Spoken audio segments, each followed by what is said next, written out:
Vai entrando. Professor Aldo, mais uma vez, muito obrigada por ter aceito o convite.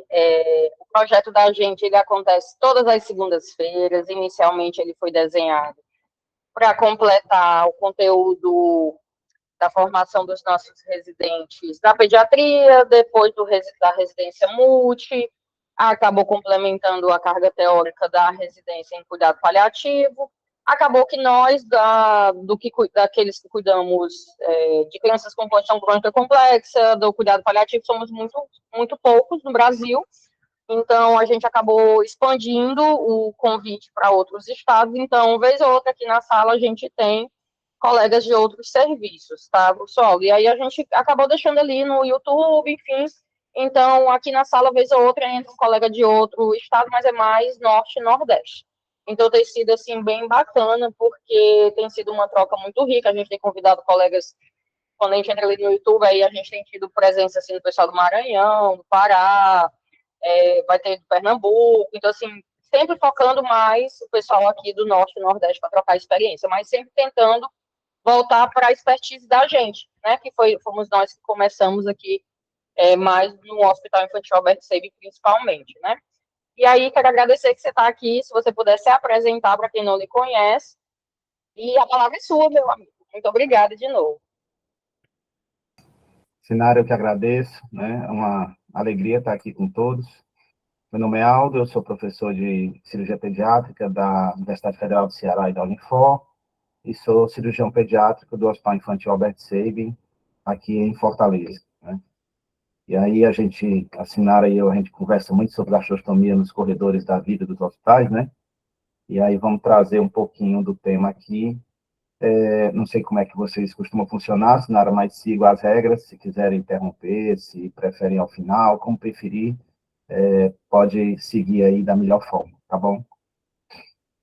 Se for na interrupção, eu acho que talvez seja melhor já ligar e falar, né, do que colocar inicialmente no chat, pelo fato de se concentrar na apresentação, tá bom? Então, vamos nós. Ausência de conflito de interesse, né, não estou sendo patrocinado por nenhuma empresa que tenha qualquer relação com gastrostomia.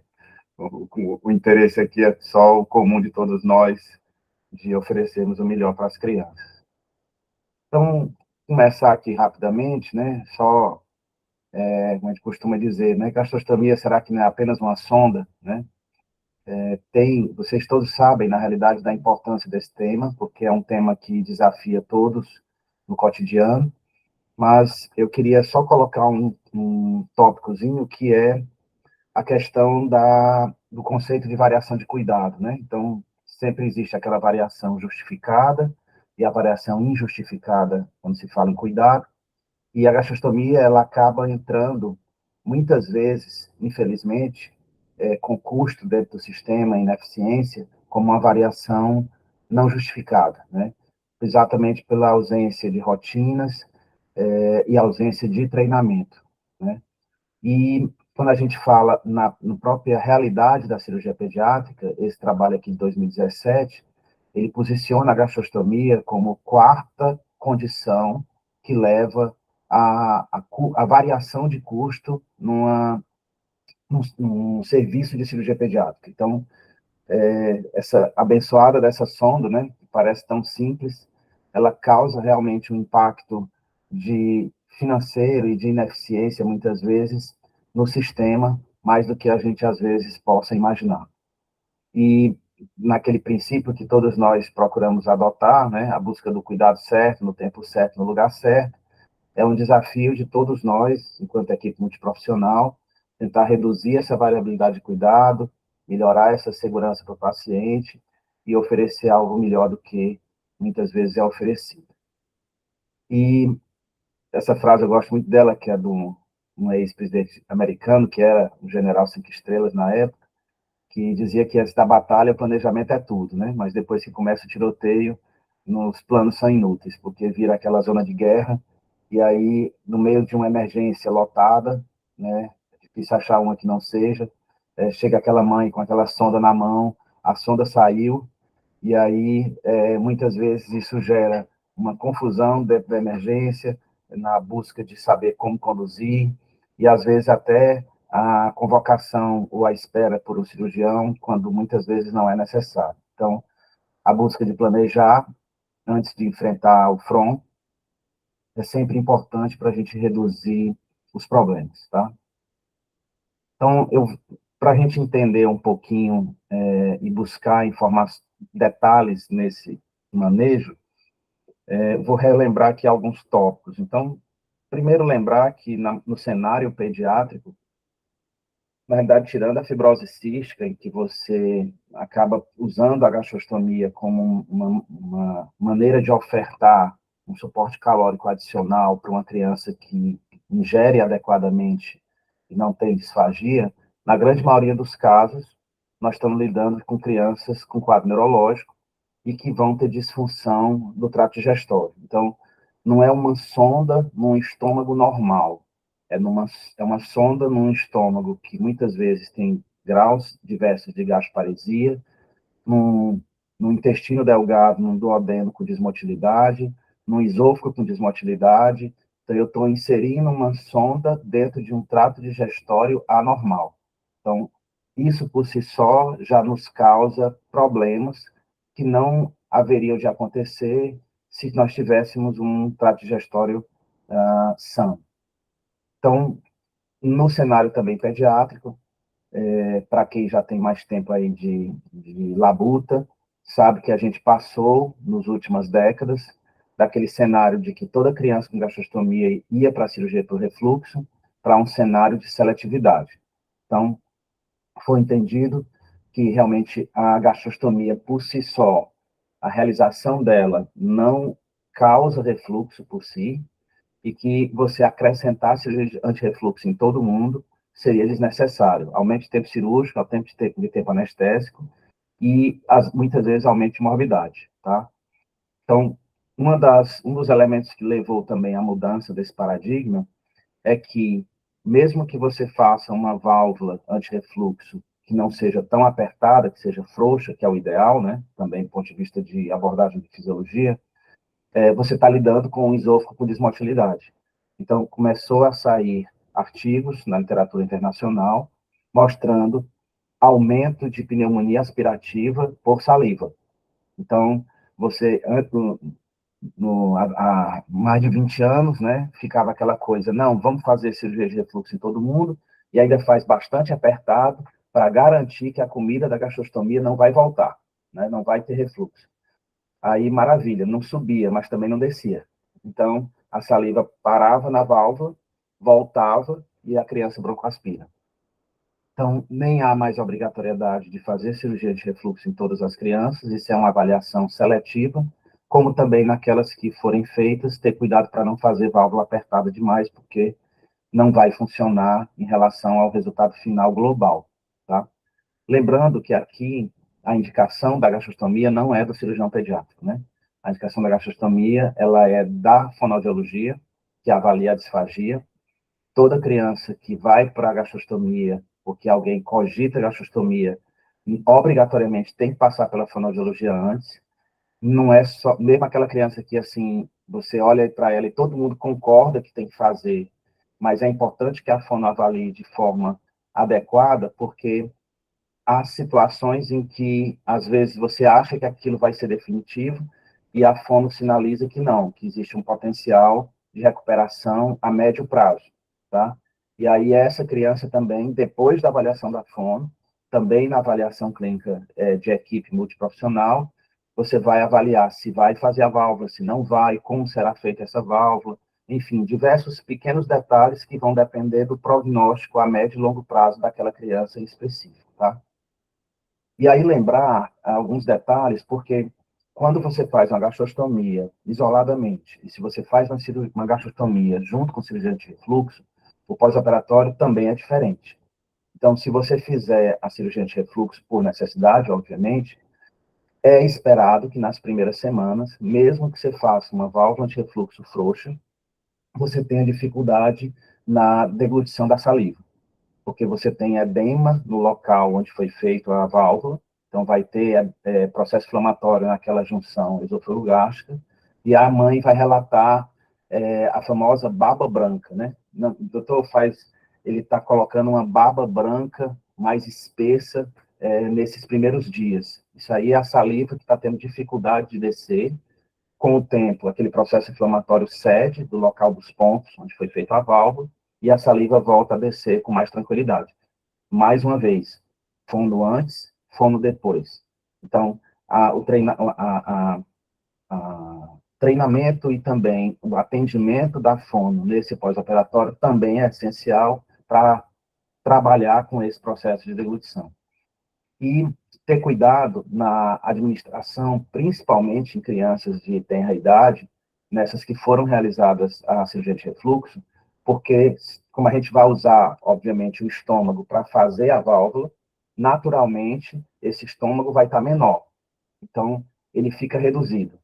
A gente fala para as mães, né, como se tivesse feito uma mini bariátrica, né? Então, se eu tenho um estômago menor, esse estômago também vai estar sob um sistema de pressão aumentado. Se você alimentar muito rápido, ele pode ter dumping, tá? Então, a criança fica sempre passando mal, não consegue eructar, né? Porque ela não tem, ela está com a válvula realizada, então ela vai ter dificuldade de fazer a eructação. E muitas vezes você vai precisar usar o que eu costumo chamar do arroto pela gastrostomia, né?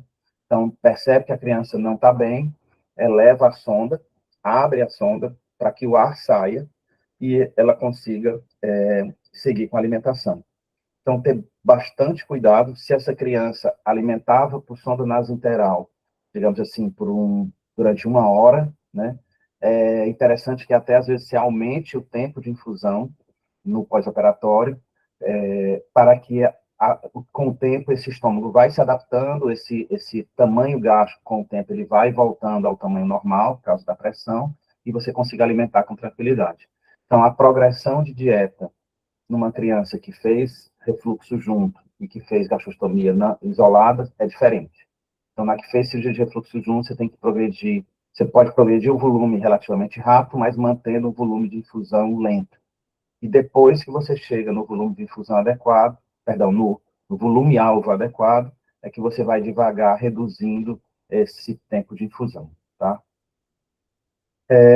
Para a gente entender, às vezes, problemas que chegam com a mãe, por exemplo, com uma sonda na mão, é interessante que a gente entenda quais são as maneiras de se fazer gastrostomia em criança nos dias de hoje, né? Então, as duas maneiras principais, mais utilizadas, são por endoscopia digestiva alta e a cirúrgica por videolaparoscopia. Em alguns serviços, mantém ainda a cirúrgica por acesso convencional, tá? Mas a tendência é, obviamente, a substituição do acesso convencional por acesso videolaparoscópico. E vou comentar aqui, são casos excepcionais, a que você associa endoscopia com videolaparoscopia. Então, a gastrostomia por endoscopia, ela é a mais utilizada, mesmo em crianças menores, nos casos em que você não precisa da cirurgia de refluxo, tá? Então, paciente anestesiado, normalmente não é necessário entubar, e o endoscopista é quem faz esse procedimento, não precisa do cirurgião para isso, ele vai transiluminar o estômago, após a transiluminação do estômago é introduzido por técnica de Seldig, né? É feita uma punção com agulha, passa um fio-guia, esse fio-guia retirado pela boca, é amarrado uma sonda retrógrada e a sonda é posicionada. Essa sonda da gastrostomia endoscópica, ela não é uma sonda com balão. Então, tem dois detalhes importantes quando a gastrostomia é feita por endoscopia. Primeiro, que ela não tem um balão. Segundo, que não se passa ponto entre o estômago e a parede abdominal. Então, essa fixação externa aqui, na hora que é feita a gastrostomia endoscópica, ela não pode, ela é bem mais firme do que uma sonda usual. Por quê? Porque ela não pode mexer. Se essa fixação externa ficar frouxa, esse estômago vai desencostar, digamos assim, da parede abdominal e ele não vai colar na parede abdominal. Então, não vai formar trajeto adequado. Então, isso aqui é uma coisa importante, por exemplo, se você tiver uma perda precoce de uma sonda por gastrostomia endoscópica. Se tiver uma perda precoce, você não pode ficar tentando passar às cegas, porque você pode gerar falso trajeto, porque ainda não deu tempo de maturar o trajeto entre o estômago e a parede, porque não há ponto de fixando o estômago na parede por dentro, tá certo? Então, é um dos pontos que a gente precisa ter bastante cuidado se a gastrostomia foi feita por endoscopia, que é a maior parte dos casos, certo?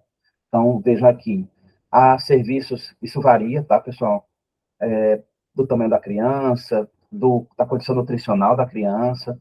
No SEIB, a gente, por padrão, até por essa questão das crianças, muitas vezes serem bastante desnutridas pela questão do cuidado pré, que nos chega, às vezes, de serviços menores, a gente tem, por norma, trocar após só 90 dias, que é partindo do pressuposto que 90 dias já seria um tempo significativo, importante, para esse estômago ter grudado na parede gástrica.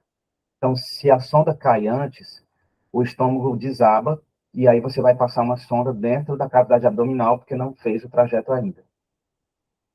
Eu já vi criança com mais de 90 dias não fazer trajeto, né? Mas aí é aquela coisa também. As pessoas, os leigos, né? Não somos nós, mas tem gente que acha que porque fez a gastrostomia a criança vai estar bem nutrida, né? Você precisa da nutricionista colada. Então, você só fez apenas uma via de acesso para a alimentação. Então, às vezes, a gente recebe criança com gastrostomia desnutrida, porque não foi orientado adequadamente, e às vezes aquela família com condição econômica muito ruim, você precisa muitas vezes de até acionar a defensoria pública para poder conseguir uma dieta adequada para ela, porque ela não consegue se alimentar direito. Então, essas crianças, às vezes, depois de 90 dias, você pode ainda não ter feito o trajeto por desnutrição. E aí, se ela se mantiver desnutrida, às vezes é bom protelar ainda mais para poder o trajeto ficar bem organizado. Um outro detalhe da gastrostomia endoscópica é que, vejam, essa fixação externa, como eu falei, ela é uma fixação que não é para ser mexida. Por quê? Porque durante aquele período, que seja 1, 2 ou 3 meses, esse estômago tem que estar encostado na parede para que ele grude, né? Para que ele cicatrize colado para formar o trajeto. Quando você tem uma criança que já tem um déficit nutricional muito grande e que ela faz um catch-up rápido, ela ganha muito peso naquele período que está ainda com aquela primeira sonda, pode acontecer a síndrome de Banter, né? Então, imagine aqui que essa gordurinha aqui, né? Ela vai aumentar, a criança vai ficar mais gordinha, porque ela ganhou muito peso, e aí a sonda do anel de silicone que estava dentro do estômago, ele sobe e fica junto da mucosa, tá? Então, o que é a queixa clínica comum quando isso acontece? A família diz, quando eu vou alimentar minha filha ou meu filho, ele tem dor, ele chora por dor. Então, uma sonda colocada por endoscopia, em que a criança ganhou peso significativo, e a mãe está relatando que a criança está tendo dor na alimentação, até que prova o contrário, é uma síndrome de Banter. Então, você vai ter que acionar o endoscopista, ele vai ter que rever a sonda, e muitas vezes vai precisar trocar, tá? Daí, por isso que, assim, você tem a indicação da gastrostomia, né? Processo, né? Tem que ser muito bem organizado, multiprofissional. Então, como eu falei, a fono, ela tem que entrar na indicação, o pediatra vai entrar na indicação, não, precisa realmente da sonda, da gastrostomia. Quando vai para o cirurgião para avaliar, ele vai avaliar se aquela colocação será cirúrgica ou endoscópica. E esse é um fator importante também, por quê? Porque se eu tiver uma criança que, na discussão com a equipe multi, rapaz, essa criança vai precisar ganhar peso muito rápido, talvez você não indique endoscópica, e talvez você precise indicar uma cirúrgica, porque a cirúrgica eu fixo o estômago na parede e eu posso manusear a altura dela naquele período que eu vou ter de interstício, tá? Até a primeira sonda. Então, é aquela história, né? A vida é feita de detalhes, e às vezes são nos detalhes que a gente consegue ter resultados melhores, tá? Uma outra questão, pois não. Só uma dúvida, Assinara. Volta ali, por favor. Então, essa complicação eu só tenho nessa sonda, que é de primeira passagem, da endoscópica, caso ele faça o catch-up e fique preso nessa localização. Isso, é o mais comum. Porque normalmente você não tem... Assim, o próprio endoscopista, ele deixa encostado, mas ele não puxa com força, né? Sim. Por quê? Porque, naturalmente, mesmo sendo uma técnica de Seldig, você tem um pouco de edema, né? Mas, normalmente, o edema ele não é o suficiente para causar isso, entendeu? Então, normalmente, isso acontece quando você tem uma perda de... um ganho de peso muito significativo. Até para fazer uma linha de raciocínio quando a gente receber esse paciente e ele evoluir, ou seja, não foi no pós-operatório, né? Eu já Isso. estaria com essa sonda, ela já está há um tempinho, e aí ela apresenta a complicação, porque é isso que a gente tem visto. Mas assumo que não fiz o raciocínio bonitinho nas últimas vezes quando eu te aperrei. Ok, obrigada. Perfeito. História clínica, né, minha amiga? Como sempre, a Pois história bem. clínica nos ajuda. Ai, cirurgião, me ajuda. Tá. Perfeito. Um outro detalhe da endoscópica é que, assim, se eu tenho uma criança com muita distensão colônica, e muitas crianças com quadro neurológico têm, né? Você pode ter, porque a punção, ela é, de certa forma, às cegas, né? O endoscopista entra pelo estômago e transilumina, e você vai transiluminar vendo aquele estômago transiluminado, e você faz a punção. Mas pode acontecer, por uma infelicidade, de o cólon estar passando no meio entre o estômago e a parede. E aí o colega, sem querer, funciona e transfixa o cólon, tá? Por isso que crianças muito obesas, que é o que eu vou falar daqui a pouco, o ideal é que a gente siga para outra técnica, porque se ela for muito obesa, já, às vezes, não, ela aquela obesidade sindrômica, né? Sinara, que algumas crianças têm, ela às vezes até tem um grau de desnutrição, mas ela tem um tecido adiposo abdominal grande. Então, você não consegue ver essa transiluminação com facilidade. Aí você pode, e se tiver extensão colônica, aí é que nem se fala, né? Tem crianças que têm absurdas, né? Não é o mais comum, mas pode acontecer. Então, ter cuidado, porque pode ter essa complicação. Aí, nessa complicação, também, você vai começar a ver o quê? Sair fezes pela sonogastostomia, certo? Provavelmente, alguns de vocês já tiveram essa situação, certo? A técnica cirúrgica mais utilizada hoje em dia é por videolaparoscopia. Então, você tem a técnica tradicional, que é fazer aquela incisão abdominal normal, mas cada vez mais ela é abandonada pela técnica por videolaparoscopia. E aí, assim, é muito comum a própria família confundir, entendeu? Você chega e perguntar, foi para endoscopia? Ela diz, foi, porque endoscopia, laparoscopia, vocês concordam comigo que não dá para você achar que a maioria da família vai conseguir diferenciar o que é endoscopia de laparoscopia. É tudo escopia, né? Muitas vezes aquela história da cirurgia de vesícula, né, por laparoscopia, o pessoal chama, os leigos falam, cirurgia laser, não tem nada de laser, né? Mas usam os termos inadequados. Então, você chegar a sonda caiu, você chega na emergência assim, se foi por endoscopia, ela foi, ou então, e às vezes foi por laparoscopia ou vice-versa, tá? Então, a laparoscopia, você vai introduzir a ótica, normalmente, aqui na região umbilical, certo? E coloca a sonda. Então, normalmente, você vai ver que tem algum cortezinho no umbigo.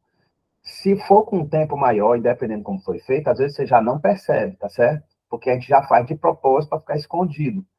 Então, talvez você precise perguntar para a família se você não, se visualizar um corte de cirurgia convencional, se aquele corte, digamos assim, foi da colocação da gastrostomia, você vai saber que foi cirúrgico.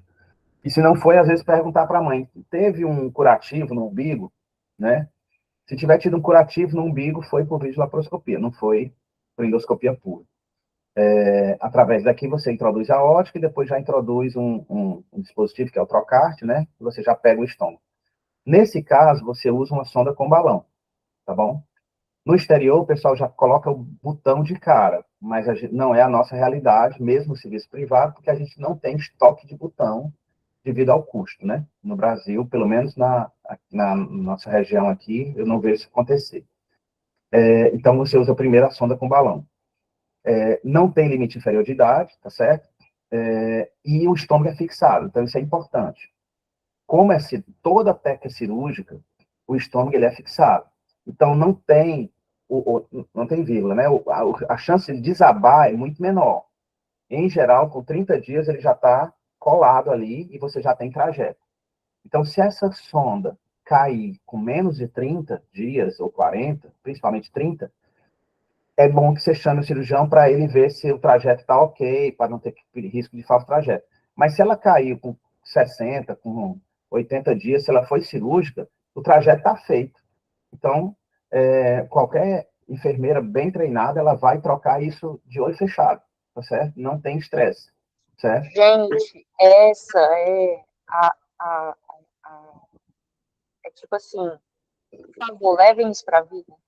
Eu acho que se a gente conseguir isso hoje, né, Aldo, se vocês conseguirem, ao paciente chegar, olhar a sonda, identificar a abordagem cirúrgica, o tempo, né, que ela foi realizada, para vocês não deixarem esse paciente em jejum prolongado, internar, né, ou fazer uma intervenção não segura, ou deslocá-lo para um serviço de referência sem uma necessidade maior. Eu acredito que a gente vai ter um ganho muito importante com esse encontro de hoje, né, professor?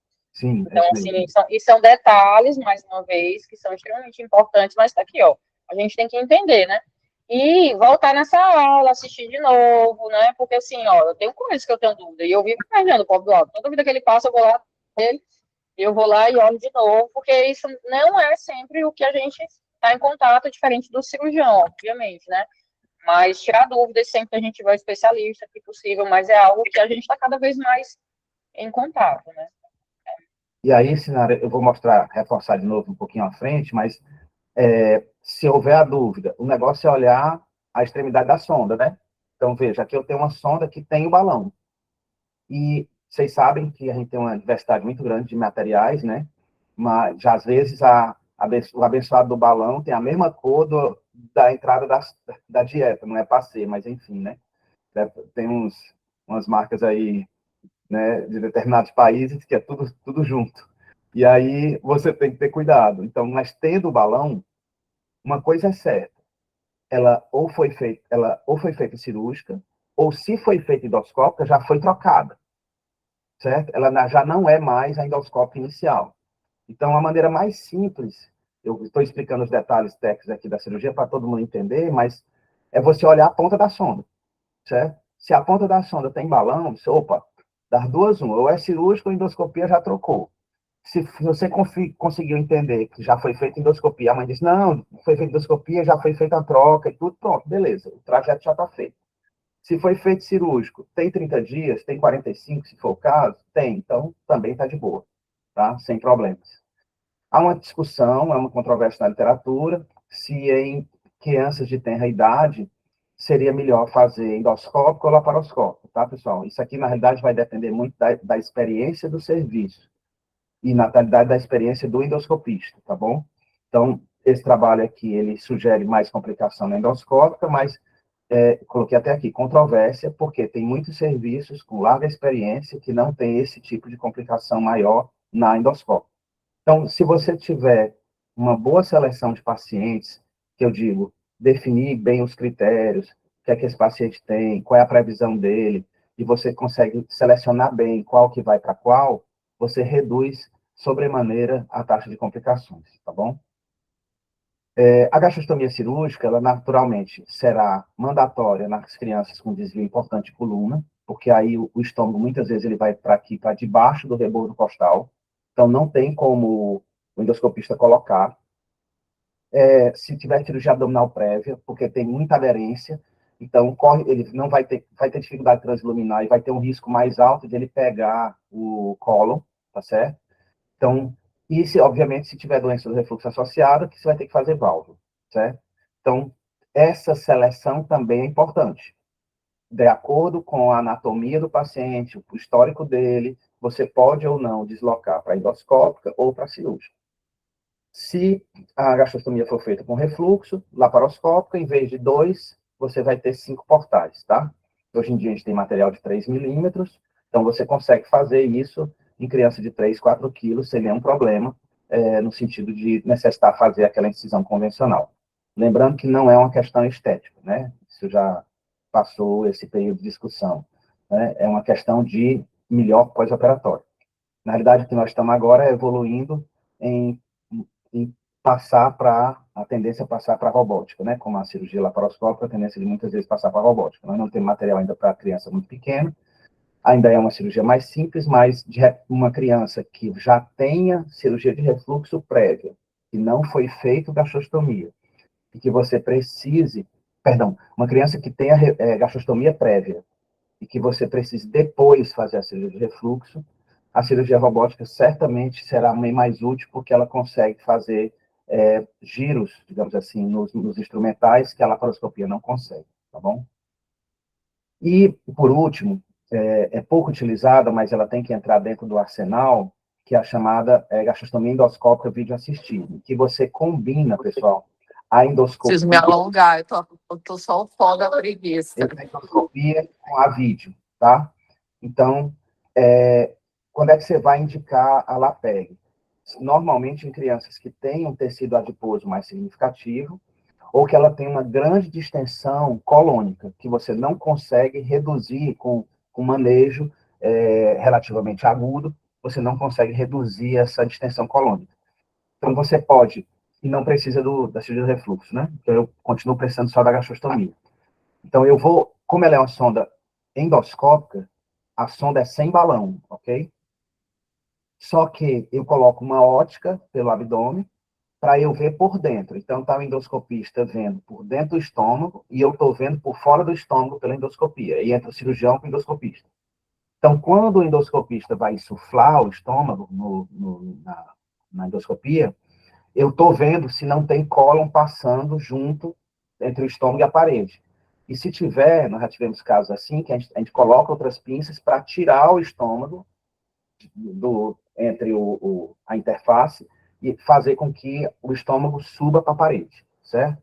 Então, aqui, ó, dá para vocês verem, ó, a ótica entrando, aqui eu estou com as alças, o fígado, aí veja, a endoscopia está insuflando o estômago, ó, a luzinha do endoscópio, ó. Aqui eu vejo que eu tenho uma garantia que eu não estou vendo nada de colo entre o estômago e a parede, ó. Aí ele está empurrando o estômago por fora, ele funciona, funcionou, ele passa fio guia, e no finalzinho dá para ver, já já ele vai trocar o fio guia pela sonda, tá? E aí ele já passou a sonda, aqui no final. Ó. Aí ele pega, vai puxar a sonda, e a sonda vai encostar no estômago. Ó, a sonda foi lá e encostou no estômago na parede. Então é uma endoscópica pura, só que eu estou assistindo por vídeo por fora, tá certo? Para garantir que não tem estômago interposto, certo? Então, aqui, ó, balão não, perdão, um anel de silicone, né, colocado, ele entra de novo com o endoscópio só para confirmar, está confirmado direitinho, o procedimento é finalizado. Veja que não tem ponto entre o estômago e a parede. Isso aqui é bom porque dá para ver bem direitinho como é que é o endoscópio usual, tá? Não há ponto entre o estômago e a parede. Então, esse anel, ele tem que ficar encostado. Se você tiver problema na fixação externa, esse estômago, ele desaba, tá, pessoal? E aí eu não formo trajeto, certo? Então, reconhecendo as sondas, né? Então, vamos pegar os dois tipos mais comuns, que é a endoscopia e o cirúrgico. Então, para endoscopia, a sonda inicial é uma sonda sem balão, né? E por cirúrgica, a sonda já é com balão. Então, se eu tenho uma sonda com balão, ou ela foi feita por cirurgia, ou já não é mais a primeira sonda endoscópica. Detalhe, né, que vale a pena sempre registrar, né? Não tem sentido ficar trocando sonda endoscópica por sonda endoscópica. Isso aí é loucura, tá certo? Não tem lógica, porque você não vai ficar anestesiando o paciente para ficar substituindo sonda endoscópica por sonda endoscópica. Tem um povo aí de Marte, Saturno, Plutão, né, que fica dizendo para os leigos, para as famílias, que é mais segura, porque não tem um balão, portanto, ela é mais difícil de sair. E isso é conversa para boi dormir, porque não tem lógica ficar anestesiando crianças, ainda mais com afecção neurológica, e mesmo adultos, né? Anestesiando em centro cirúrgico para ficar fazendo endoscopias seriadas trocando sonda. Isso é loucura. Então, fez a primeira endoscópica, a segunda, aí tem casos que você tem que fazer a nova endoscopia para poder cortar aquele anel de silicone, Aí já troca para uma sonda de balão, e há casos até que você consegue trocar sem a endoscopia e já trocar para a sonda de balão. Então, a maneira mais simples, né? Olhar a extremidade da sonda. Se na extremidade da sonda eu não tenho balão, tá? E aí tem que ter cuidado, porque você pode ter sondas, pessoal, de gastrostomia sem balão com 2 ou 3 vias, tá certo? É raro, mas acontece. Então, não é pelo número de vias, é saber se uma das vias é o balão, tá? Então, se não tem balão, é uma sonda de passada endoscópica precoce. Ou seja, se cair com menos de 30 a 90 dias, eu tenho que chamar o endoscopista para ele fazer a troca, sob pena de risco de falso trajeto. Se é uma sonda com balão, ou foi cirúrgica, ou já foram trocas sucessivas. Se foi trocas sucessivas, tranquilo. Se foi cirúrgica, é a primeira sonda, chamar o cirurgião se foi troca com menos de 30 dias. Se não, faz a troca usual. E se foi por botão, normalmente, a maioria dos serviços, eu não tenho visto isso usual no Brasil, de já colocar o botão direto, né? Então, normalmente, o botão, ele é colocado após a primeira troca, e, portanto, você já está tranquilo para fazer a troca, tá? Então, os 2 problemas mais comuns, né? Então, aquela história, a mãe chega com seu filho no pronto-socorro, com a sonda de GTT na mão, né? A sonda saiu, tá? Então, aí aquela história, né, da frase do Eisenhower, né? Antes da batalha, o planejamento, né? No meio dos tiros, não adianta mais planejar. Então, qual seria o caminho, tá? Então, olhar a parte externa da sonda, certo? Você vai, obviamente, também pode perguntar sobre o processo cirúrgico, deve, né, inclusive, olhar o abdômen para ver o que é que tem de incisão, conversar com a mãe, mas a maneira mais simples também de auxiliar nesse processo é olhar a extremidade da sonda. Então, ela é uma sonda sem balão ou é uma sonda com balão, tá? Se ela é uma sonda sem balão, certo? Normalmente, a gente já orienta, você já costuma fazer também isso, né? Para que as mães sempre tenham uma sondinha ali debaixo do braço, muitas vezes a sonda da própria aspiração, que ela, caso a sonda saia, qualquer ela que seja, passa a sondinha fina, faz o curativo e vai para emergência, né? Ou, se tiver em home care, passa a sonda ali enquanto chega a equipe, tá? Então, essa sonda pode ajudar na manutenção do trajeto, tá bom? Se for sem balão, ou seja, a não, sendo a primeira sonda, porque eu estou partindo do pressuposto que não houve condução pela equipe de Marte, Saturno e Plutão, e ficar trocando, né, a endoscopia por endoscopia, tá certo? Você vai encaminhar com urgência para o endoscopista, cirurgião pediatra, normalmente endoscopista, tá certo? Para que refaça o procedimento para garantir que não tenha falso trajeto. Se é com balão, né, ou mesmo se já é com botão, se tem menos de 30 dias, vai passar aquela sonda fina se a mãe não tiver passado, tá certo? E chama a cirurgia pediátrica. Se tem mais de 30, 40 dias, tentar repassar, que na maioria dos casos é bem sucedido, tá certo? Aí aquela técnica usual, que vocês já conhecem, passar a usar a xilocaína gel de preferência, né, para lubrificar bem, e a introdução da sonda. Se ela, a segunda situação, né? Então, a família liga para o home care e diz, a sonda de gastrostomia está vazando, né? Outra coisa que quase nunca, só que não acontece, né? É usual, né? Sonda vazar, tá? Então, se ela é uma sonda sem balão, de novo, nós estamos partindo do pressuposto que é uma sonda endoscópica, tá certo? Então, dá uma olhada na fixação externa, para ver se ela não mexeu. Se ela não mexeu e está tudo bonitinho, e ela está vazando, as mães, às vezes, elas é natural, né, mas a gente precisa lembrá-las, de que ela pode ter vazamento pela gastrostomia porque ela está com a gastroenterite, né, porque ela está com um quadro infeccioso, e o buraco mais próximo é a gastrostomia, não é a boca. Então, ela pode, em vez de vomitar, vazar pela gastrostomia. Então, às vezes, o problema não é o dispositivo. O problema é o quadro clínico da criança com a infecção que está fazendo o vazamento. Então, se foi colocada sem balão, se ela está bem fixada externamente, não houve mexida nisso aí, que é o usual, o mais provável é que nós tenhamos outra causa para justificar estar vazando ao redor. Tá? Então, precisa de uma boa avaliação clínica. Se tiver descartado tudo isso, você vai precisar da equipe multi para poder entender melhor o que está acontecendo com aquela sonda inicial que ainda está vazando. Se ela é uma sonda com balão, aí nós temos outros cenários, né? Então, primeira coisa, checar se o balão está furado, certo? Lembrar, né, sei que todo mundo já está acostumado com isso, mas que sempre você usa água destilada e não usa soro fisiológico, né? Porque o soro fisiológico facilita a ruptura do balão. Então, às vezes o balão não está furado, mas às vezes o balão, dependendo do tempo, ele reduziu o volume. Então, o que acontece? Graças a Deus, hoje em dia é mais raro, pessoal, mas era muito comum, até há pouco tempo, você chegava na emergência, criança com sonda vazando, aí você via aquela criança com 450 gases em cima para tentar controlar o vazamento, entendeu? E aí isso não há necessidade alguma, porque a primeira coisa é checar a sonda, né? E às vezes era só o balão que furou, né? O balão tá furado, obviamente vai ter que trocar, mas se o balão tiver com menor volume, você vai voltar a completar o volume. E aí eu preciso tracionar a sonda para que o balão encoste por dentro. Então, lembrar, o balão precisa encostar, não é só para a sonda não sair, mas é para fechar o orifício. O balão serve como vedação interna para que não haja vazamento perigastostomia.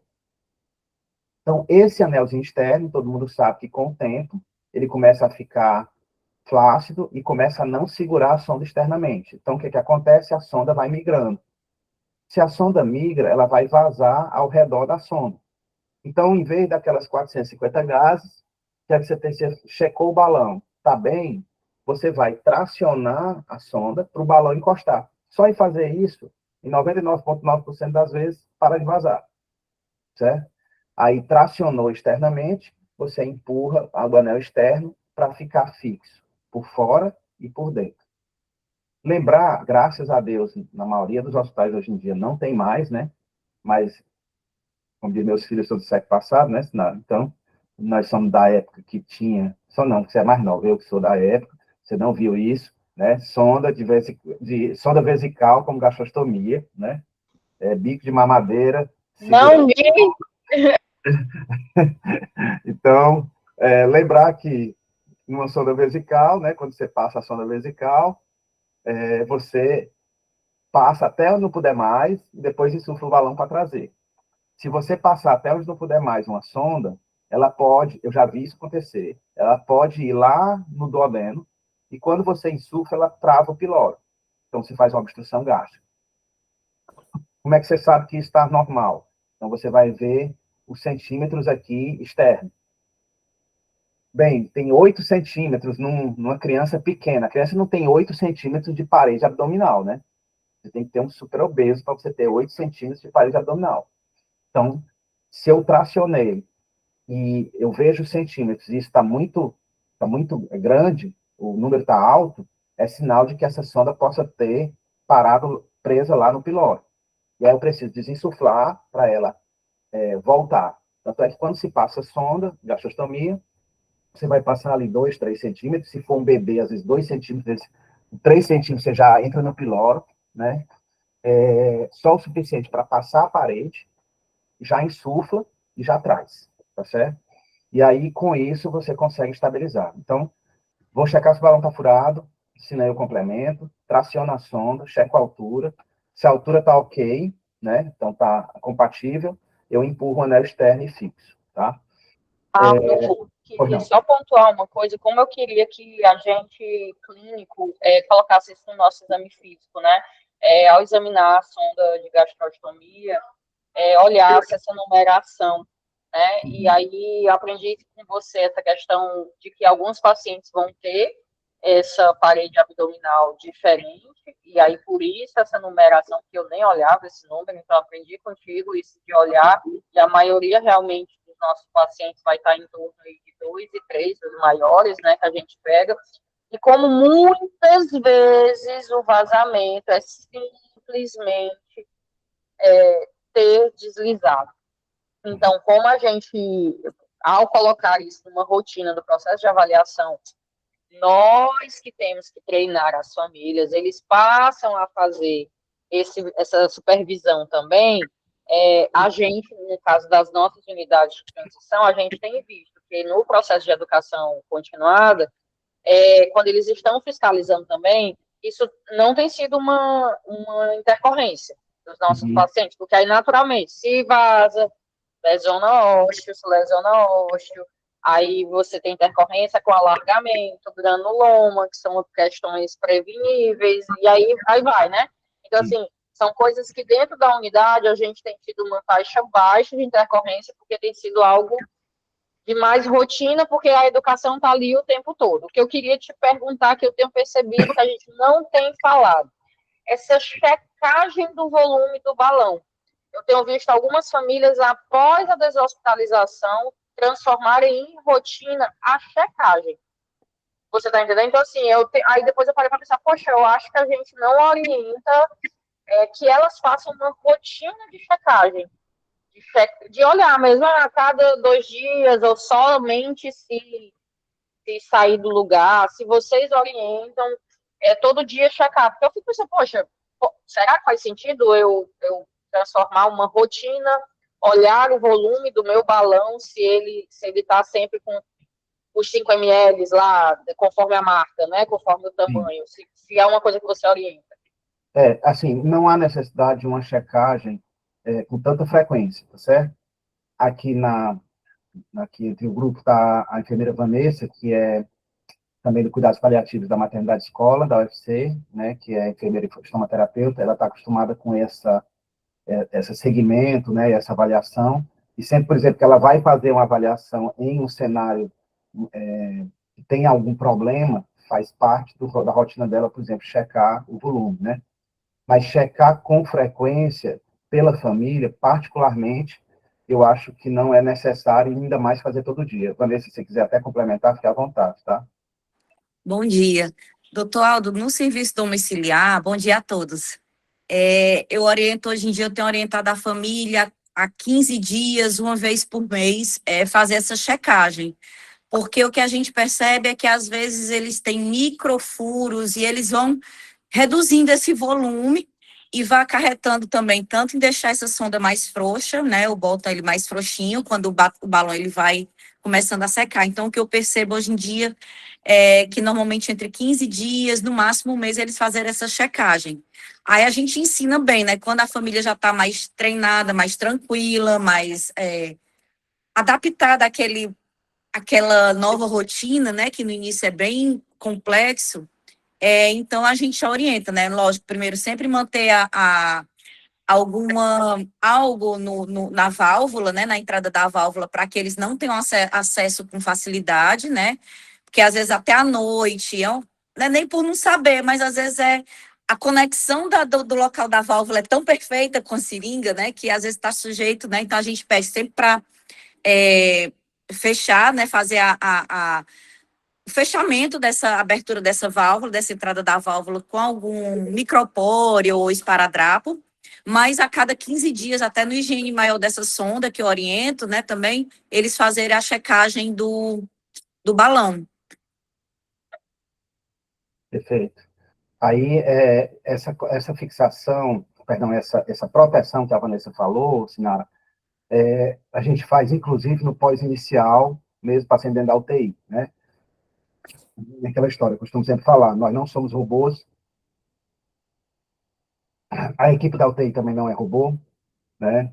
Às vezes 3 da madrugada, a técnica de enfermagem manuseando, que não é robô, pode, inadvertidamente, sem má fé nenhuma, acabar infundindo pelo balão, tá? Eu já vi acontecer. Então, você pode ter uma ruptura de balão sem má fé. Então, é sempre bom essa proteção, tá?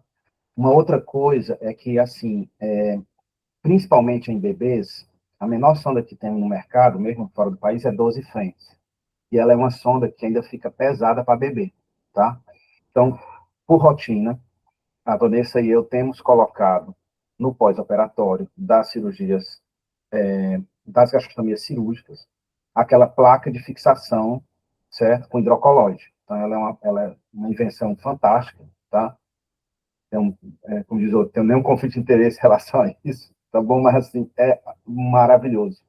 porque você tem um hidrocolóide que protege, que absorve eventuais derramamentos que acontecem no pós-inicial, e ela mantém estável e fixa isso aqui, porque esse anel externo, ele fixa essa altura, mas ele não consegue manter a fixação do peso.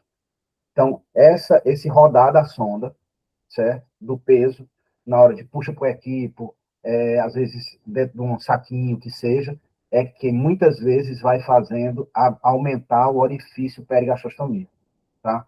Então, a gente tem colocado no primeiro ou no segundo pós-operatório já a aplicação da placa, e ela fica por volta de 7, 10 dias, né, Vanessa, que é o tempo, muitas vezes, que vai saturar. Ela realmente é um ganho, tem sido um ganho para a gente, assim, para as famílias. Agora, uma coisa que tem sido, eu tinha escutado falar em alguns serviços, é porque tem pessoas que já têm passado esse curativo, né, colocado esse curativo intra-hospitalar, e as pessoas deixam de fazer a avaliação e a inspeção local.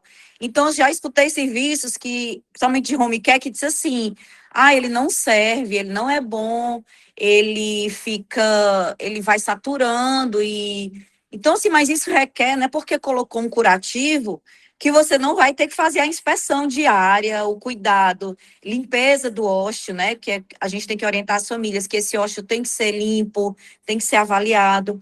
Então, ele não tira o cuidado, né? Ele só é mais uma segurança que não vai estar tendo essa mobilização dessa sonda.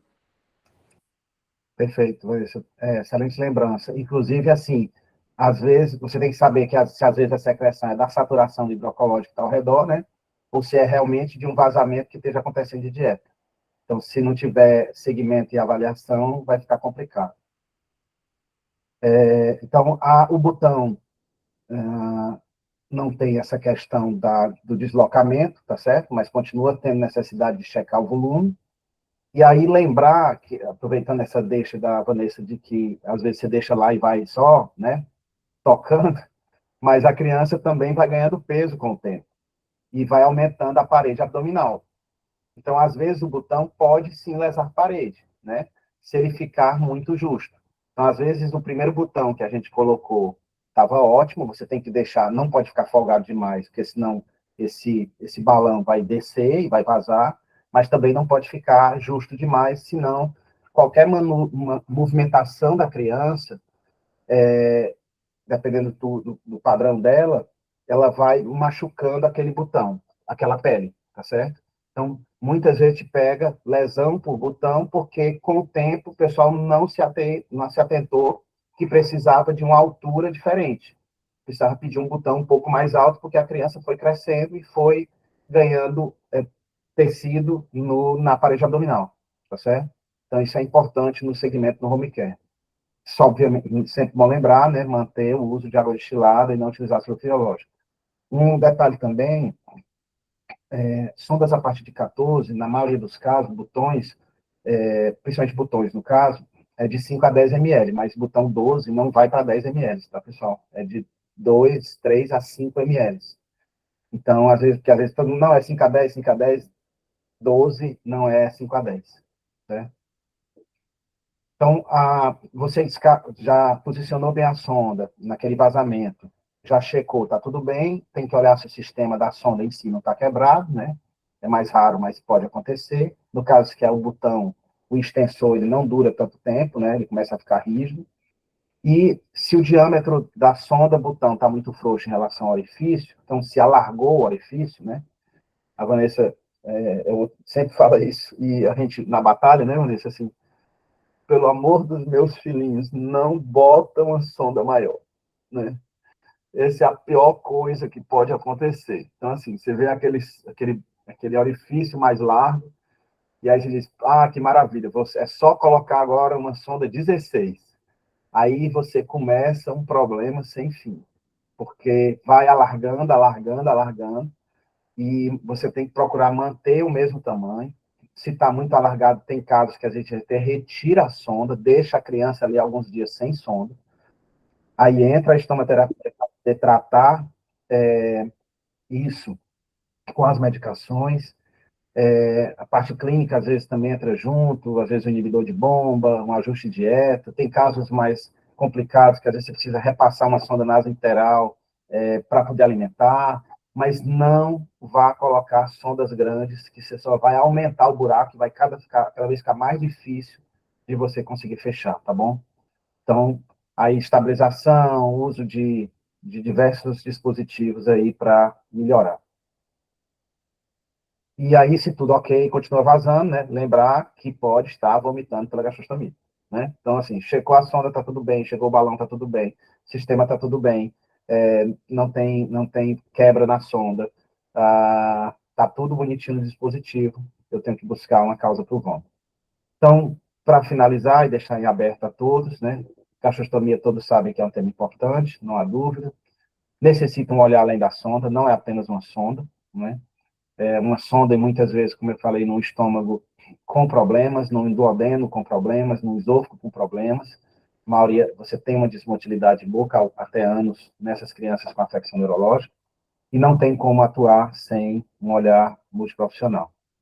E agradecer aí a Sinara, tá? A oportunidade, parabenizar a ela e a todos vocês que sempre lidam e têm essa preocupação naquilo que aparentemente é simples, mas não é, aparentemente é simplório, mas não é, mas são nos pequenos detalhes que a gente consegue melhorar o cuidado e dar um cuidado de alto valor.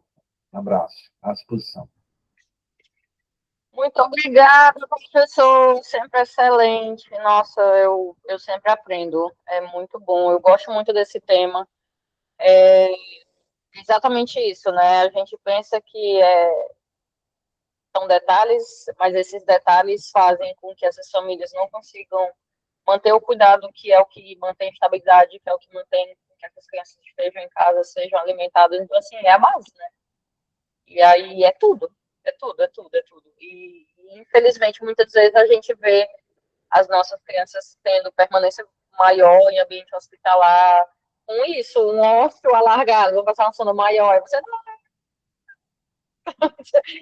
vamos discutir em equipe, né? Chama o restante dos outros colegas, né? Às vezes tem enfermeira extremamente capacitada na equipe que vai dar um baile na gente, né? E aí chama um cirurgião que não tem tanta expertise, né? Enfim, então, muito obrigada, Vanessa, por estar aqui também, fazer contribuição. Não sei se alguém quer fazer alguma pergunta. Tem gente, um monte de canto aqui, meu povo, vocês não querem aproveitar? Achei que você ia falar alguma coisa. Não está tendo curso em breve, Vanessa, alguma coisa aí, programação, nada. Tem o curso também. É porque não tem, não é conflito de interesse, né? Tá, o que fala. É um curso dele, gente, que é um curso bacaníssimo, falando sobre treinamento de cuidado de gastrostomia. Se tiver programação do curso também, você me passa, que aí eu passo para o pessoal. Porque a gente tem que estar estudando continuamente sobre isso. A gente pensa que sabe muito, muito desse manejo, mas a gente tem que estar estudando o tempo todo, né, para garantir esse cuidado que está dentro da UTI, da enfermaria, na porta da emergência, na UTI, NEO, em todo canto, né? E aí o repasse, como você falou, né, Sinara, porque dentro das unidades hospitalares, pegar aquelas pessoas que já sabem lidar, juntar os outros para treinar, que às vezes aquela enfermeira que está na emergência, naquela única noite, ela não tem a oportunidade de ver isso de forma horizontal, e às vezes ser alertada será muito bom. Então, assim, cada hospital procurar incluir isso dentro do seu núcleo de educação continuada. Né? Exatamente.